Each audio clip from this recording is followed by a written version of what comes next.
नागपूरमध्ये आज काँग्रेसची ऐतिहासिक सभा होणार आहे असा विश्वास काँग्रेसचे नेते सतेज पाटील यांनी व्यक्त केला आहे। लोकसभेच्या जागांवर राज्यातील नेत्यांशी चर्चा झालेली आहे आणि दिल्लीमध्ये त्याचा अंतिम निर्णय होईल अशी माहिती सुद्धा सतेज पाटील यांनी दिली आहे।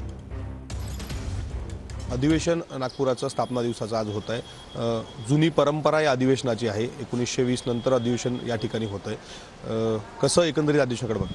नाही, काँग्रेसनं जे योगदान या देशासाठी दिलेलं आहे स्वातंत्र्यपूर्व काळापासून आणि स्वातंत्र्यानंतर हे लोकांना माहीत आहे आणि विशेष करून विदर्भ हे काँग्रेसला विचारसरणीला मानणारा हा प्रदेश आहे आणि म्हणून आम्हाला काँग्रेसवासियांना आनंद आहे की हे आजचं अधिवेशन महाराष्ट्रामध्ये होते आणि निश्चितपणे एक चांगला संदेश महाराष्ट्रात नाही तर संपूर्ण देशामध्ये जाईल।